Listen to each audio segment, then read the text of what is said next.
Hello dear students. तो चलिए हम चलते हैं लेक्चर नंबर 2 में। एंड यस्टरडे वी हमने क्या देखा कि विलियम डॉगलस जो है वो अपने ही लाइफ के बारे में बता रहा है। और जब भी वो एक चाइल्डहुड इंसिडेंट से डरा हुआ है और जब वो जाता है अपने फादर के साथ में, तो a big wave knocked him down. तो एक बहुत बड़ी लहर जो है वो उसको धक्का दे देती है and he was buried inside the water.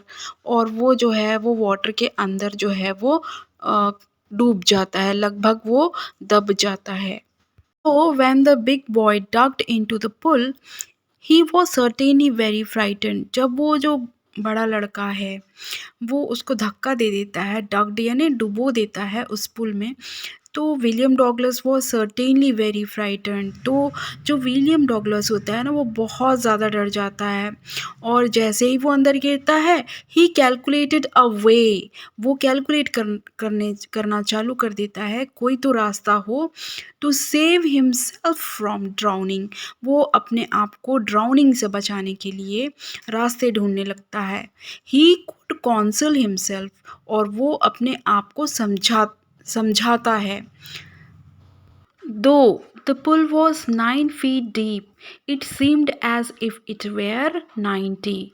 जो पुल था वो कितना था, 9 फीट ही गहरा था, लेकिन उसको कैसा लगता है, it seemed as if it were 90। ऐसा लगता है कि वो 90 फीट का है। Before he touch the bottom his lungs were ready to burst.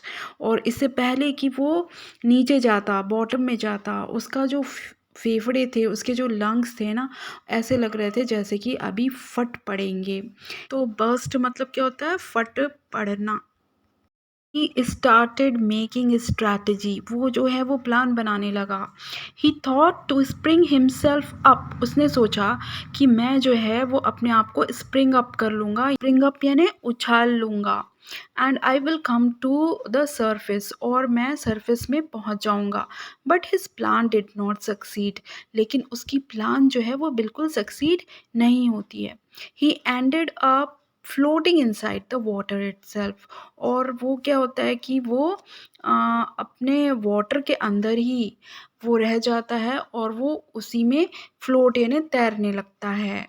He felt choked and suffocated, उसको कैसा फील हो रहा था, जैसे कि चोक हो गया उसको, उसकी सांसें नहीं आ रही थी। एंड फेल्ट सफोकेटेड, और उसे बहुत ही ज़्यादा सफोकेशन फील हो रहा था, मतलब बेचैनी महसूस हो रही थी। He try to scream, scream मैंने वो कोशिश कर रहा था कि वो चिल्लाए, but no sound reached the surface, लेकिन कोई भी आवाज़ जो है वो सरफेस पे मतलब सतह पे नहीं पहुंच रही थी।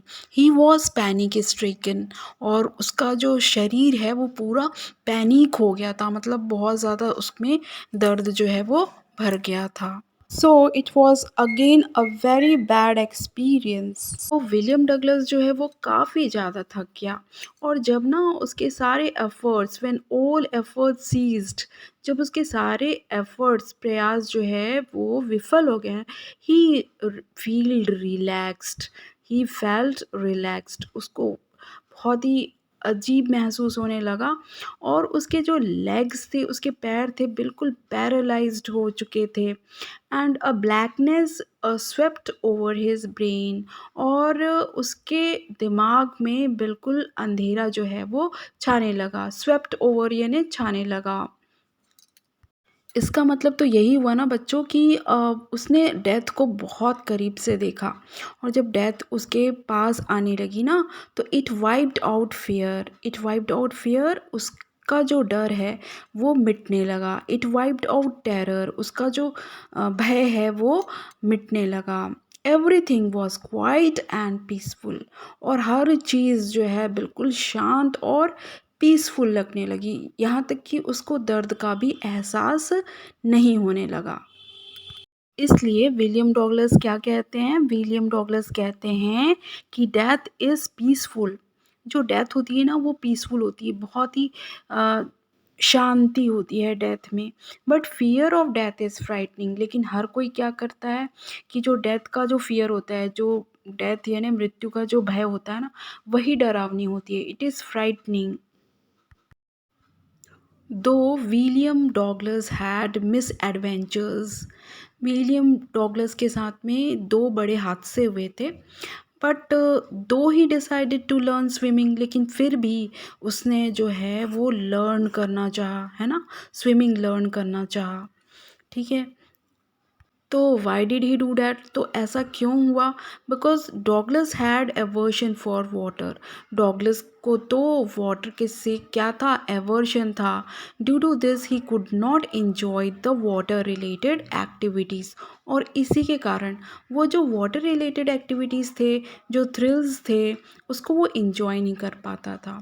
ही wanted to enjoy the thrills of fishing, यानी फ़िशिंग करने में कितना ज़्यादा एडवेंचर है, कितना ज़्यादा मज़ा है, बोटिंग करने में कितना ज़्यादा आनंद है, और स्विमिंग करने में कितना ज़्यादा मज़ा है, इस चीज़ को वो इन्जॉय करना चाहता था।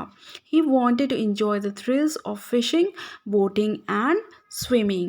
That's why he decided to learn swimming and he hired an instructor. The instructor made Douglas to practice swimming. So dear students, आज के लिए बस इतना, और हम चलेंगे अच्छे से पढ़ेंगे अगले क्लास में। इसके आगे का जो भी इंसिडेंट होता है, डॉगलस किस तरह से अपने फियर को ओवरकम करता है, इसको हम पढ़ेंगे अगली क्लास में। Till then, good bye and good luck and thanks for watching.